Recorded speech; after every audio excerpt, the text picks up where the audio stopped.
नमस्कार दोस्तों, स्वागत है एक बार फिर आपके अपने YouTube चैनल जीवा स्टडी पर। मैं वरिष्ठ अध्यापक मुकेश कुमार जंगीड आपका स्वागत करता हूं। तो आरपीएससी सेकंड ग्रेड जो आपकी वैकेंसी है संस्कृत शिक्षा विभाग, उसमें अपने एक टॉपिक है जीके में पेपर 1 में जनसंख्या वितरण। आज के वीडियो में जो ये जनसंख्या वितरण है इसको हम शॉर्ट टाइप से पूरा एकदम अच्छे से जानेंगे। चैनल पर नए तो चैनल को सब्सक्राइब कर दें और क्लास को पूरी जरूर देखें और थोड़ा सा राइटिंग को एडजस्ट कर लें, क्योंकि अपने पास टेबलेट है, लिखने में थोड़ी सी कठिनाई होती है। तो मैं एकदम शॉर्ट तरीके से आपको पूरा का पूरा जो जनसंख्या वितरण है उसको अच्छे से समझा दूंगा। 1 से 2 क्वेश्चन आने की यहाँ से उम्मीद रहती है और आते ही 100%। और यहाँ से कथन वाले जो है ना कि कौन सा असत्य है वो ज्यादा पूछते हैं, तो आपको पूरी नॉलेज होनी चाहिए। मैं शॉर्ट तरीके से एकदम अच्छा जो है एक ही वीडियो में पूरा करवा दूंगा आपको, आप जरूर देखें। ठीक है, एक एक नंबर कीमती है क्योंकि पोस्ट की संख्या इतनी ज्यादा नहीं है। तो सबसे पहले हम बात करते हैं जो है फैक्ट नंबर 1 कि उत्तरी जो गोलार्ध है, कौन सा गोलार्ध? उत्तरी गोलार्ध। उत्तरी गोलार्ध में जो है विश्व की 90% जनसंख्या निवास करती है। 90% जनसंख्या निवास करती है। तो पहला फैक्ट तो ये ध्यान रखना, जनसंख्या निवास करती है। पिछली बार यही आया था और मैं कंफ्यूज हो गया था खुद भी। ठीक है, क्योंकि जब मेरी तैयारी जो है मैं खुद तैयारी करता था, अब तो थोड़ा सा और ज्यादा नॉलेज आ गया। तो उत्तरी गोलार्ध है, उसमें जो है विश्व की कितनी जनसंख्या निवास करती है? 90%। Fact number 1। ठीक है, उत्तरी गोलार्ध कौन सा होता है? जैसे ये पृथ्वी है, ये 0 डिग्री जो आपकी अक्षांश है जिसको भूमध्य रेखा या विषुवत रेखा कहते हैं, इसके ऊपर वाला तो उत्तरी गोलार्ध होता है और इसके जो है नीचे वाला जो होता है आपका वो होता है दक्षिणी गोलार्ध। ठीक है, अब एक इसका रीजन भी थोड़ा सा मैं बता देता हूं आपको कि जो उत्तरी गोलार्ध है इसमें 90% जनसंख्या निवास करती है और इसमें 10%। इसका कारण क्या है? तो कारण मैं लिख देता हूं। कारण यह है कि जो दक्षिणी गोलार्ध है ना, दक्षिणी गोलार्ध में अधिकांश भाग जलीय है। ठीक है, अधिकांश भाग क्या है? जलीय भाग है। अधिकांश भाग जलीय है, मतलब जलीय भाग अधिक होने के कारण वहां कम निवास करते हैं। और उत्तरी गोलार्ध में क्या है? स्थलीय भाग ज्यादा है। क्या है? स्थलीय भाग ज्यादा है। स्थलीय भाग ज्यादा है, इसलिए यहां पर जो है 90% जनसंख्या निवास से करती है। ठीक है, ऐसे फैक्ट बताऊंगा मैं आपको। ठीक है, फिर देखो पृथ्वी का जो है, पृथ्वी का 50% जो स्थल है, बात स्थल की हो रही है, 50% स्थल जो है आपका जनसंख्या विहीन है, मतलब वहां पर कोई जनसंख्या निवास ही नहीं करती। 50% जो स्थल है वो जनसंख्या विहीन है। ठीक है, यह भी आपको ध्यान रखना है। पृथ्वी का 50% स्थल जो है जनसंख्या विहीन है। ऐसे क्वेश्चन पूछ चुके हैं। ये 90% वाला भी 2022 में ग्रुप डी में आ चुका है। ग्रुप डी का पेपर हुआ था ना, जीके का। ग्रुप डी का मतलब आरपीएससी में 4 ग्रुपों में पेपर हुआ था, जो चौथा ग्रुप हुआ था उसमें आया हुआ है। ठीक है, तो पृथ्वी का 50% स्थल क्या है? जनसंख्या विहीन है। अब दूसरी बात की विश्व की जो है ना, विश्व की 90% जनसंख्या केवल 10% भाग पर निवास करती है। 90% जनसंख्या जो है केवल 10% भाग पर निवास करती है, ध्यान रखना। ठीक है, और बाकी 10% 90% पर करती है। तो विश्व की 90% जनसंख्या सिर्फ 10% भाग पर निवास करती है। यह भी बात आपको ध्यान रखनी है। फिर बात आता है कथन, जो आपको याद रखना है। एक कथन है, क्रेसी नामक जो है एक विद्वान हुए, उनका एक कथन है क्रेसी का। यह भी शॉर्ट में लिख रहा हूं मैं आपको। इन्होंने क्या बोला कि एशिया के थोड़े से भाग में, एशिया के थोड़े से भाग में, थोड़ा शॉर्ट में लिखूंगा, ध्यान रखना। एशिया के थोड़े से भाग में अधिक जनसंख्या निवास करती है। भाग में अधिक जनसंख्या निवास करती है, अधिक जनसंख्या निवास करती है और बड़े भाग में कम। और पृथ्वी के बड़े भाग में कम क्या है? कम जनसंख्या निवास करती है। एशिया के थोड़े से भाग में तो अधिक जनसंख्या निवास करती है और पृथ्वी के जो है ना बड़े भाग में कम जनसंख्या निवास करती है। बड़े भाग में कम जनसंख्या निवास करती है। ये जो बात कही किसने कही? क्रेसी ने। कम जनसंख्या निवास करती है। तो ये भी आपको कथन याद रखना। अभी पूरा फैक्ट देखेंगे, ये मैं सोचना कि ऐसे क्वेश्चन आते हैं या नहीं आते, तो ऐसे क्वेश्चन आ चुके हैं। ठीक है, तो बड़े भाग में कम जनसंख्या निवास करती है। तो क्रेसी ने क्या बोला कि जो है एशिया के थोड़े से भाग में तो विश्व की बहुत बड़ी जनसंख्या निवास करती है और बहुत बड़े भाग पर जो है विश्व के बहुत कम जनसंख्या निवास करती है। कथन किसका? वो याद रख लेना, क्रेसी का। ठीक है, अब कुछ और फैक्ट बता देता हूं कि जो 20 डिग्री से 60 डिग्री उत्तरी अक्षांश है, 20 डिग्री से 60 डिग्री उत्तरी अक्षांश, 20 डिग्री से 60 डिग्री, एक मिनट, 20 डिग्री से 60 डिग्री उत्तरी अक्षांश, 60 डिग्री उत्तरी अक्षांश की बात कर रहा हूं, ध्यान रखना, दक्षिण की बात नहीं कर रहा। उत्तरी अक्षांश है, इसमें विश्व की 80% जनसंख्या निवास करती है। विश्व की 80% जनसंख्या निवास करती है, निवास करती है। शॉर्ट में लिख रहा हूं थोड़ा, तो 20 डिग्री से 60 डिग्री उत्तरी अक्षांश में विश्व की कितनी? 80% जनसंख्या निवास करती है। ठीक है, फिर जो 60 डिग्री है ना, 60 डिग्री उत्तरी अक्षांश और दक्षिणी अक्षांश, 60 डिग्री उत्तरी अक्षांश, ठीक है, और 60 डिग्री दक्षिणी अक्षांश, दक्षिणी अक्षांश, इन अक्षांशों से ऊपर यानी कि 60 डिग्री से ऊपर 90 डिग्री तक जो है मात्र जो है विश्व की 1% जनसंख्या निवास करती है। कितनी जनसंख्या? 1% जनसंख्या जो है 60 डिग्री उत्तरी अक्षांश और 60 डिग्री दक्षिण अक्षांश के ऊपर निवास करती है। मतलब 60 डिग्री से 90 डिग्री के बीच में जो है उत्तरी और दक्षिण अक्षांश में मिलकर भी जो है 1% जनसंख्या ही निवास करती है। ठीक है, फिर बात करें हम एशिया की, तो एशिया में जो सबसे ज्यादा जनसंख्या निवास करती है एशिया में, वो जो है आपकी कहां से कहां तक करती है? 10 डिग्री से लेकर 40 डिग्री उत्तरी अक्षांश में, 40 डिग्री उत्तरी अक्षांश में। तो ये आपको जो है फैक्ट याद रखना है कि जो एशिया की सर्वाधिक जनसंख्या कहां निवास करती है? 10 डिग्री से 40 डिग्री उत्तरी अक्षांश में। ठीक है, बात हम यूरोप की करें, क्योंकि ये दो सबसे ज्यादा जो जनसंख्या वाले जो है मान सकते हो आप प्रदेश है, यहाँ घनत्व ज्यादा है। तो हम यूरोप की बात करें तो यूरोप में जो है 40 डिग्री से 60 डिग्री, 40 डिग्री से 60 डिग्री का जो है ना 60 डिग्री उत्तरी अक्षांश है, उसमें सबसे ज्यादा जो है जनसंख्या निवास करती है। तो ये भी ध्यान रखना है, जो एशिया है उसमें तो 10 डिग्री से 40 डिग्री और यूरोप में 40 डिग्री से जो 60 डिग्री उत्तरी अक्षांश है उसमें सबसे ज्यादा जनसंख्या निवास करती है। थोड़ा सा राइटिंग को एडजस्ट कर लें क्योंकि टेबलेट में थोड़ा सा लिखने में प्रॉब्लम होती है। तो यूरोप में 40 डिग्री से 60 डिग्री के बीच में जो है सबसे ज्यादा जनसंख्या निवास करती है। और यूरोप में जो 50 डिग्री उत्तरी अक्षांश है, कौन सा? 50 डिग्री उत्तरी अक्षांश, उसको कहते हैं यूरोप की जनसंख्या की दूरी, यूरोप की जनसंख्या की दूरी, यूरोप की जनसंख्या की दूरी कहते हैं। तो यह भी क्वेश्चन बन सकता है, यूरोप की जनसंख्या की दूरी कौन से अक्षांश को कहते हैं? तो 50 डिग्री उत्तरी अक्षांश को क्या कहते हैं? यूरोप की जनसंख्या की दूरी कहते हैं।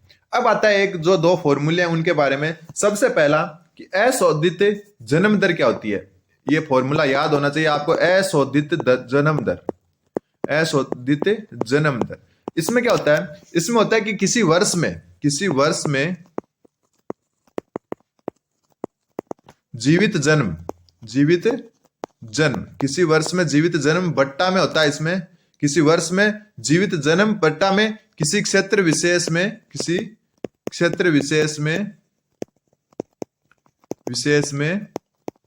देखो, वर्ष में जो है जीवित जन्म और किसी क्षेत्र विशेष में उस वर्ष के मध्य जनसंख्या, उस वर्ष के मध्य जनसंख्या, ये होती है अशोधित जन्म दर। ठीक है, और ये होती है गुणा 1000 से। रुको एक मिनट, गुणा 1000, ध्यान रखना। अशोधित जन्म दर क्या होती है कि किसी वर्ष में जीवित जन्म लिए हुए जो बच्चे हैं उनकी संख्या, ठीक है, और बट्टा में किसी क्षेत्र विशेष में उस वर्ष के मध्य जनसंख्या गुणा 1000, ये होती है आपकी अशोधित जन्म दर। फिर आती है अशोधित मृत्यु दर, अशोधित मृत्यु दर, ये याद रख लेना, क्वेश्चन आ सकता है। फिर देखो, किसी वर्ष में मृतकों की संख्या, किसकी संख्या? मृतकों की संख्या, किसी वर्ष में मृतकों की संख्या बट्टा में जो आएगा वो आएगा वही कि उस वर्ष के मध्य अनुमानित जनसंख्या,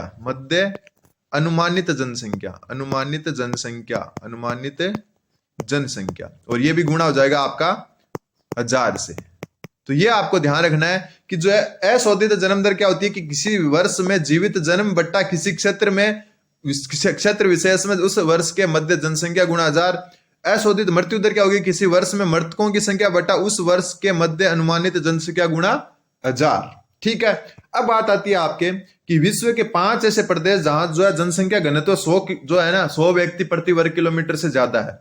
विश्व के 5 क्षेत्र या 5 हम कह सकते हैं 5 प्रदेश, कैसे प्रदेश? जहां पर जो जन घनत्व है या जनसंख्या घनत्व भी कह सकते हो, जन घनत्व 100 व्यक्ति प्रति वर्ग किलोमीटर से अधिक है, 100 व्यक्ति प्रति वर्ग किलोमीटर से अधिक है। ठीक है, विश्व के 5 ऐसे प्रदेश जहां पर जन घनत्व 100 व्यक्ति प्रति जो किलोमीटर स्क्वायर है उससे अधिक है। तो सबसे पहले है पूर्व एशिया। कौन सी एशिया?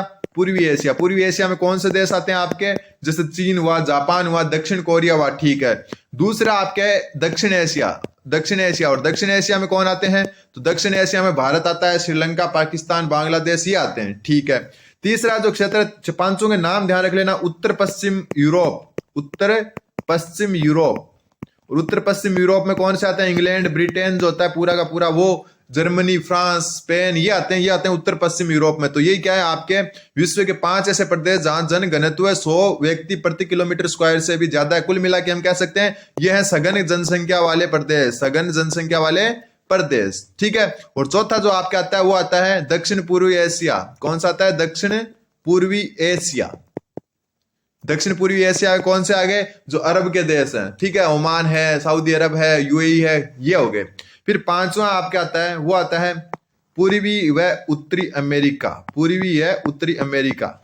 और इसमें कौन सा आता है? इसमें आता है यूएसए, कनाडा और मेक्सिको, ठीक है। तो ये 5 प्रदेश जो है जहां पर विश्व के 5 प्रदेश जहां पर जनसंख्या घनत्व या जन घनत्व जो है 100 व्यक्ति प्रति किलोमीटर स्क्वायर से भी ज्यादा है, और इनको कहते हैं सघन जनसंख्या प्रदेश। ये नाम ध्यान रखना, पूर्वी एशिया, दक्षिण एशिया, उत्तर पश्चिमी यूरोप, दक्षिण पूर्वी एशिया, पूर्वी व उत्तरी अमेरिका, ठीक है। अब बात करते हैं विरल जनसंख्या वाले प्रदेश की। किसकी बात करते हैं? विरल जनसंख्या वाले प्रदेश, विरल जनसंख्या वाला प्रदेश।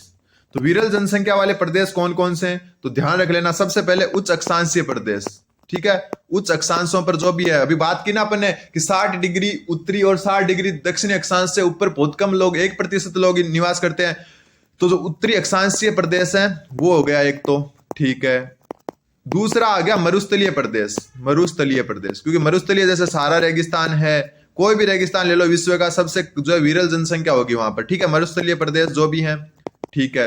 फिर जो आपके आते हैं वो आते हैं महाद्वीपीय जलवायु के आंतरिक प्रदेश, महाद्वीपीय जलवायु के आंतरिक प्रदेश, जलवायु के आंतरिक प्रदेश, आंतरिक प्रदेश। ऐसे में कौन सा हो गया? इसमें हो गए वो देश जो क्या है महाद्वीपीय जलवायु के आंतरिक भाग में, मतलब समुद्र के किनारे से बहुत दूर है, बीच में, जैसे मंगोलिया है, ठीक है, जो समुद्र से दूर दूर से नहीं जुड़ा हुआ, तो वो जो है वहां पर विरल जनसंख्या पाई जाती है हमेशा, ठीक है।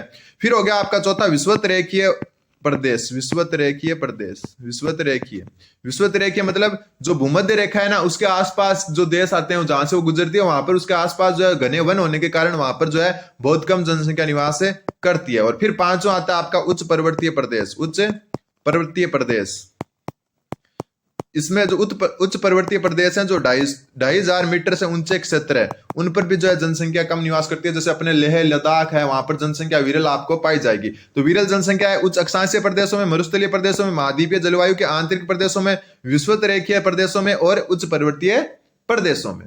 अब थोड़ा सा हम जान लेते हैं किसको, कि किस देश की जनसंख्या कितनी है।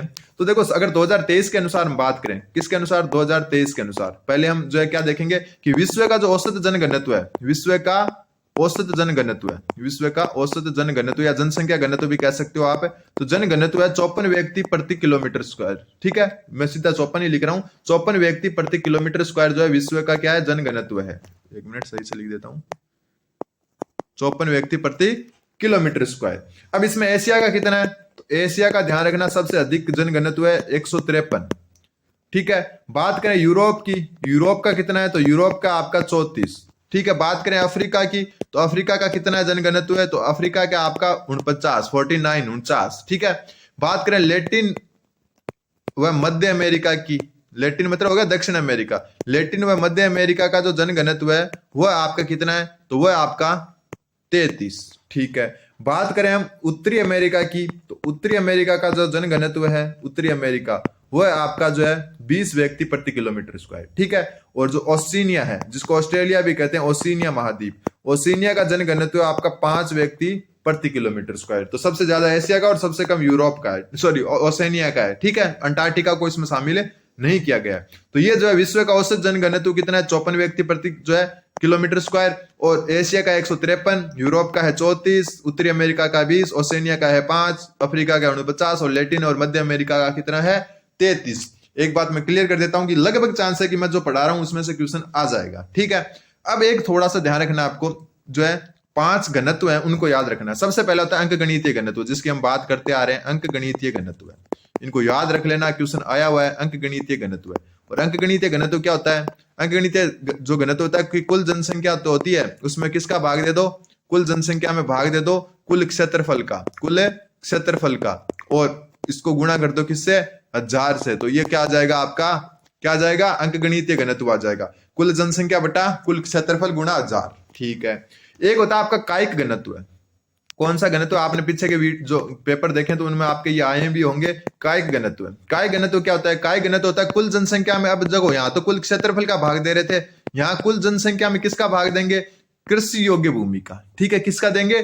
कृषि योग्य भूमि का क्षेत्रफल। कृषि योग्य भूमि का क्षेत्रफल, भूमि लिख देता हूं डायरेक्ट, क्षेत्रफल नहीं लिखता। ठीक है, कुल जनसंख्या में कृषि योग्य भूमि का क्षेत्रफल और गुणा कर देंगे 1000 से, तो कौन सा आ जाएगा? कायिक घनत्व। कायिक घनत्व क्या है? कुल जनसंख्या में कृषि योग्य भूमि का भाग देना और 1000 से गुणा करना है। फिर आता है कृषि घनत्व है। कौन सा घनत्व है? कृषि घनत्व।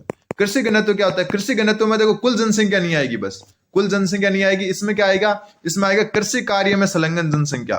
कृषि कार्य में संलग्न जनसंख्या, संलग्न जनसंख्या मतलब ऐसी जनसंख्या जो कि कृषि कार्य में लगी हुई है, और बट्टा में आ जाएगी कृषि योग्य भूमि का क्षेत्रफल। कृषि योग्य भूमि।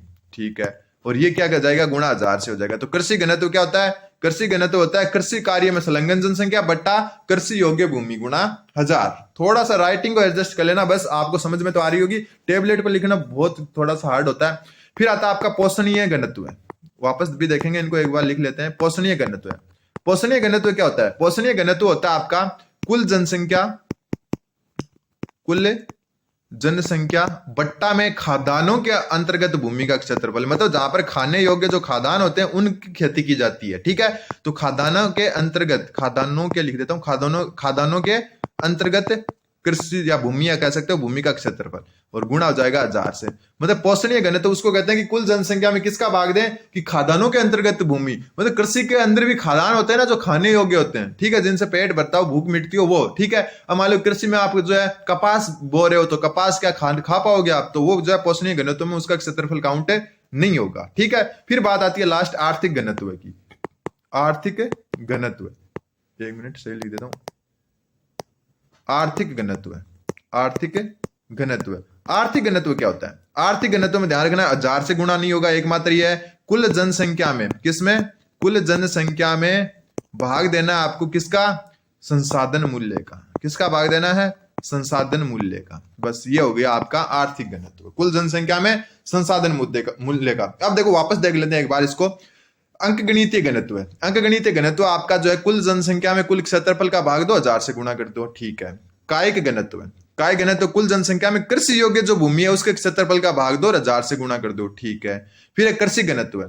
कृषि घनत्व में कृषि कार्य में संलग्न जनसंख्या, जो मतलब कृषि कार्य में लगी हुई जनसंख्या है, उसमें भाग दो कुल कृषि योग्य भूमि का, और 1000 से गुणा कर दो। ठीक है, फिर आता पोषणीय घनत्व है।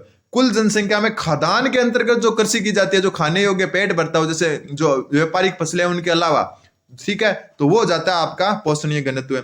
आर्थिक घनत्व जो है सबसे अलग टाइप का है, जिसमें कुल जनसंख्या में संसाधन मूल्य का क्या दिया जाता है? भाग दिया जाता है। ठीक है, अब हम थोड़ा सा बात कर लेते हैं कि विश्व के जो है सबसे अधिक जनघनत्व वाले देश। ठीक है, विश्व के क्या है? विश्व के सबसे अधिक जनघनत्व वाले देश, विश्व के सबसे अधिक जनघनत्व वाले देश, अधिक जनघनत्व वाले देश, जनघनत्व वाले देश।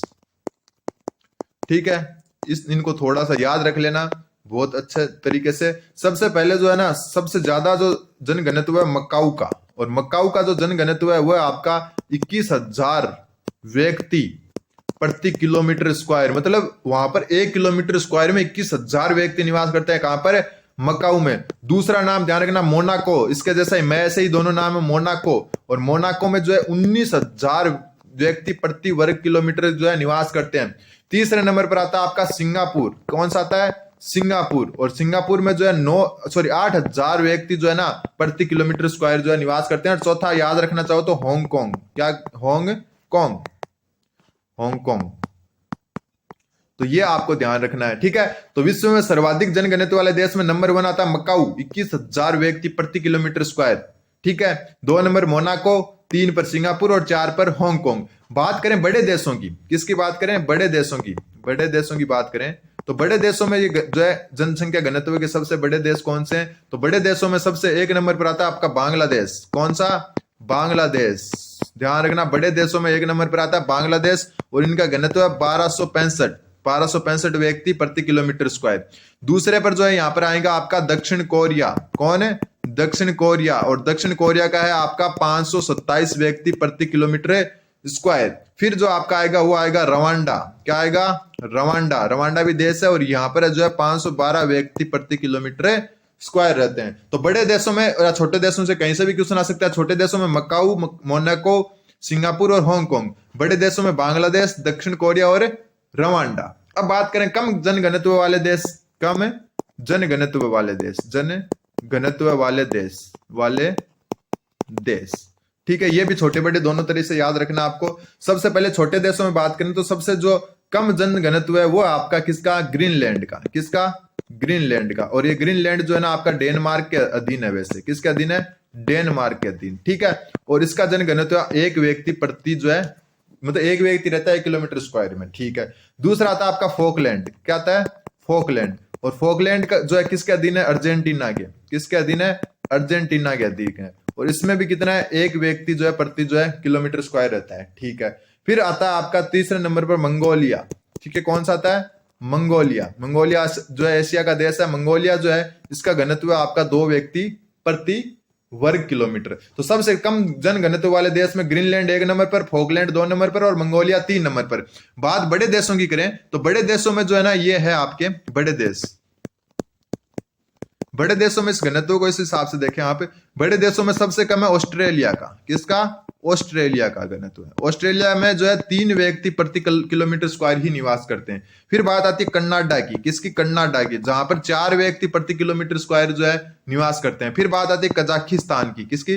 कजाकिस्तान की। और कजाकिस्तान में मात्र जो है 7 व्यक्ति प्रति किलोमीटर स्क्वायर निवास करते हैं। तो बड़े देशों में सबसे कम ऑस्ट्रेलिया, फिर कनाडा, फिर कजाकिस्तान।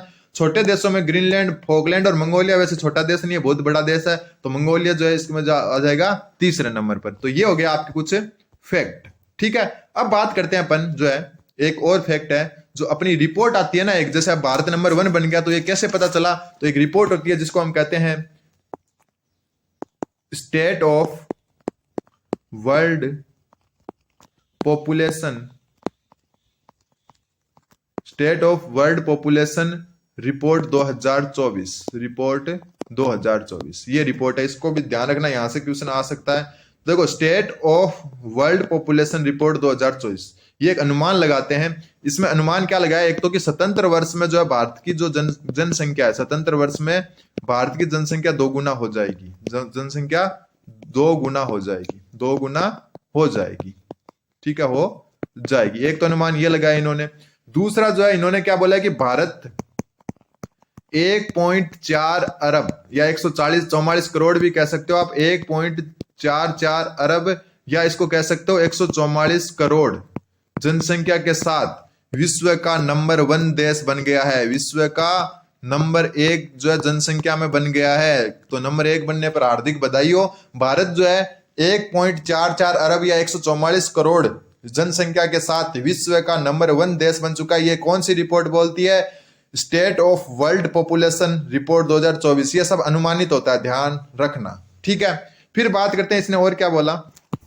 तो एक इन्होंने जो है विश्व जनसंख्या दिवस 2024, विश्व जनसंख्या दिवस जो कब आती है? 11 जुलाई को 2024, जो कब आती है? 11 जुलाई को आती है। ठीक है, 1 और 1 2 होते हैं ना, तो जनसंख्या से संबंधित क्या हो गया? 11 जुलाई। ठीक है, तो 11 जुलाई क्या हो गया? जनसंख्या दिवस है। और 2024 की जो जनसंख्या दिवस है उसकी थीम बता देता हूं। क्या बता देता हूं मैं?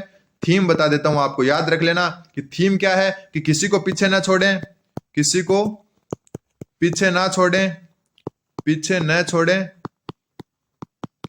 ठीक है, किसी को पीछे न छोड़ें और सभी की गिनती करें, सभी की गिनती करें। ये थीम है 2024 जनगणना, सॉरी जो जनसंख्या दिवस जो आते हैं ना 11 जुलाई, उसकी थीम है 2024 की कि किसी को पीछे न छोड़ें और सभी की गिनती करें। ठीक है, इसको भी आपको ध्यान में रखना है। ठीक, फिर आप देखो state of world population report 2024 में बोला है कि स्वतंत्र वर्ष में भारत की जनसंख्या 2 गुना हो जाएगी और भारत जो है 1.44 अरब या 144 करोड़ के साथ विश्व का प्रथम जो है देश मतलब 1 नंबर देश बन चुका है जनसंख्या में। और इन्होंने क्या है, विश्व जो जनसंख्या दिवस है 2024 जो 11 जुलाई को आती है, उसकी थीम क्या रखी है कि किसी को पीछे न छोड़ें, सभी की गिनती करें। ठीक है, और इस रिपोर्ट के अनुसार जो नवीनतम आंकड़े उनके अनुसार मैं क्रम बता देता हूं आपको कि इसमें जो भारत है वो नंबर 1 है। ठीक है, नंबर 2 इसमें चीन। ठीक है, नंबर 3 है इसमें यूएसए। ठीक है। नंबर 4 है इसमें इंडोनेशिया, ध्यान रखना, ठीक है। क्रम ध्यान रखना, नए क्रम है, ये नया क्रम है, आपको ध्यान रखना है। 5 नंबर है आपका कौन सा, पाकिस्तान, पाकिस्तान। 6 नंबर है आपके, 6 नंबर है नाइजीरिया, क्रम चेंज हो चुका है, पहले जैसा नहीं रहा है, ध्यान रखना 2024 रिपोर्ट के अनुसार। 7वें नंबर पर है ब्राजील, पहले ब्राजील, फिर 8वें पर है बांग्लादेश, कौन सा देश, बांग्लादेश, और 9वें पर है आपका रूस। ये नाम ध्यान रखना, ठीक है। अखंड भारत दिखाएं आपको, ये देखो अखंड भारत, भारत, पाकिस्तान और बांग्लादेश, ये अखंड भारत हो गए। अगर ये तीनों अगर 1947 के जैसे होते हैं तो आज भारत जो है पूरे विश्व की एक तरफ जनसंख्या और भारत की जनसंख्या एक तरफ हो जाती, लेकिन जो है ये नहीं हो पाया, ठीक है। फिर भी भारत 1 नंबर पर है, तो भारत 1 नंबर, चीन 2 number, USA 3 number, Indonesia 4 number, Pakistan 5 number, Nigeria 6 number, Brazil 7 number और बांग्लादेश 8 नंबर और रूस 9 नंबर पर। यह ध्यान आपको रखना, नए जो आया ना, नया का नया जो अपने मतलब रिपोर्ट आई उसके अनुसार है, ठीक है। न्यूनतम जनसंख्या किसकी है वो भी ध्यान रखना, न्यूनतम जनसंख्या, न्यूनतम जो जनसंख्या है ना आपकी वो है वेटिकन सिटी की, किसकी, वेटिकन सिटी की, वेटिकन सिटी। और इसकी जनसंख्या आपको जानकर हैरानी होगी, मात्र इस पूरे देश में 800 व्यक्ति है, कितने हैं, 800 व्यक्ति। तो वेटिकन सिटी जो है सबसे कम जनसंख्या वाला देश है, मात्र और मात्र 800 व्यक्ति निवास करते हैं इसमें, ठीक है। अब जो है अपन कुछ जो है बचे हुए हैं वो ये है कि एक तो देख लेते हैं अपन कारक, ठीक है, एक क्या देख लेते हैं, कारक देख लेते हैं जनसंख्या को प्रभावित करने वाले, और 4 सिद्धांत है, उनको शॉर्ट नाम से याद रखना है क्योंकि डिटेल से नहीं पूछेंगे वो, और देख लेते हैं। तो सबसे पहले हम बात करते हैं कि जो है ना जनसंख्या की कितनी अवस्था होती है, जनसंख्या की होती है 5 अवस्था, जनसंख्या की कितनी होती है, 5 अवस्था, 5 अवस्था होती है, ठीक है।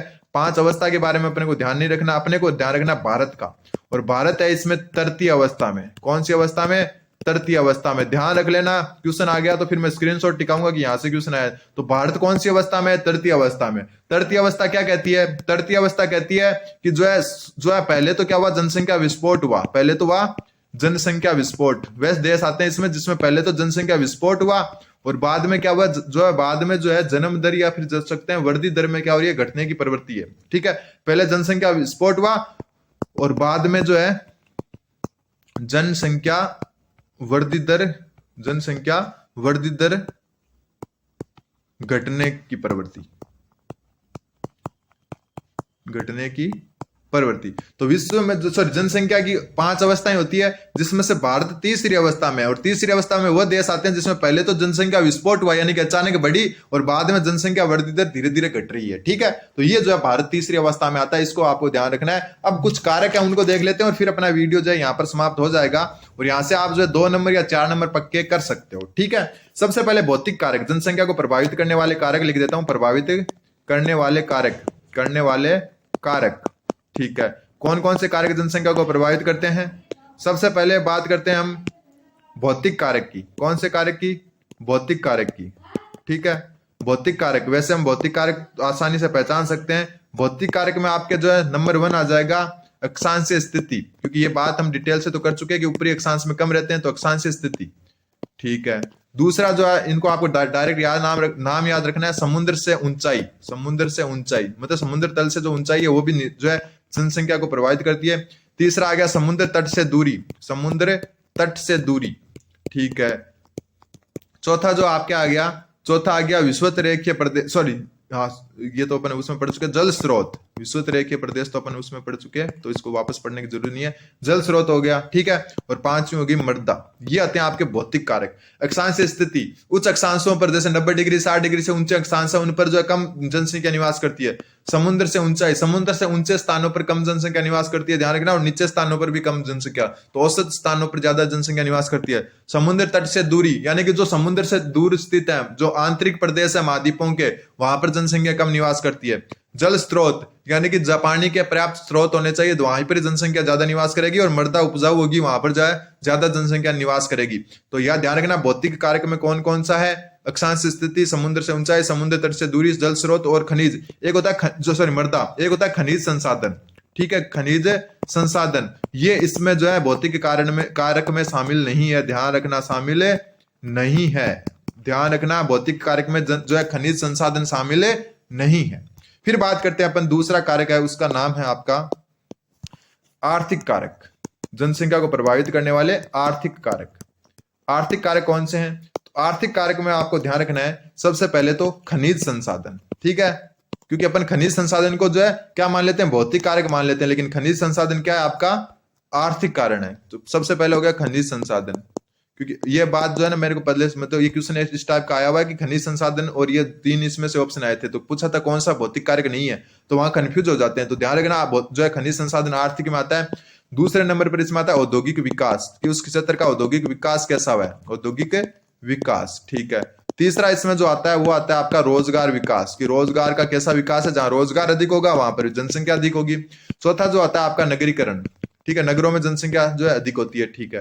और 5 जो है आपका शिक्षा व चिकित्सा, ये आर्थिक कारण में आते हैं, ध्यान रखना, शिक्षा व चिकित्सा। तो अब आपको ध्यान रखना है कि खनिज संसाधन, औद्योगिक विकास, रोजगार विकास, नगरीकरण और शिक्षा व चिकित्सा ये आर्थिक कारक हैं। कौन से कारक हैं? आर्थिक कारक, ठीक है। इसके अलावा जो है आपको जो मैंने सारा कुछ बता दिया, यहाँ पर सिर्फ आप अपने सिद्धांत रहे कि जनसंख्या के जो कुछ सिद्धांत है, 4 सिद्धांत है, चारों के नाम याद रखना है। जनसंख्या के सिद्धांत, जनसंख्या के सिद्धांत, जनसंख्या के सिद्धांत में जो सबसे पहले आता है आपका वो आता है गणितीय वृद्धि सिद्धांत, गणितीय वृद्धि सिद्धांत। और गणितीय वृद्धि सिद्धांत जो है वो किसने दिया? तो ये दिया माल्थस ने। किसने? माल्थस ने। नाम ध्यान रखना, माल्थस। दूसरा जो आपका आता है श्रम संचय सिद्धांत, श्रम संचय सिद्धांत। तो श्रम संचय सिद्धांत है, ये किसने दिया? तो ये दिया कार्ल मार्क्स ने। किसने? कार्ल मार्क्स ने, ठीक है। फिर तीसरे नंबर पर आता है वृद्धि अवस्था सिद्धांत। कौन सा? वृद्धि अवस्था सिद्धांत। और वृद्धि अवस्था सिद्धांत है, ये किसने दिया? तो ये दिया आपका जो है, एक मिनट, वृद्धि अवस्था सिद्धांत दिया आपका तोस्तोव ने। किसने? तोस्तोव ने। नाम याद रखना, अजीब सा है। चौथा जो आता है आपका अनुकूलतम जनसंख्या सिद्धांत, अनुकूलतम जनसंख्या सिद्धांत, जनसंख्या सिद्धांत। और ये किसने दिया? तो ये दिया आपका एडविन कैनन ने, एडविन कैनन ने। तो जनसंख्या के सिद्धांत है जिसमें से प्रमुख 4 है। गणितीय सिद्धांत दिया माल्थस ने, श्रम संचय सिद्धांत दिया कार्ल मार्क्स ने, वृद्धि अवस्था सिद्धांत दिया तोस्तोव ने, और अनुकूलतम जनसंख्या सिद्धांत दिया एडविन कैनन ने। तो उम्मीद है आपके समझ में आएगा। चैनल को सब्सक्राइब करें। धन्यवाद। बन रहे हैं जीवा स्टडी के साथ।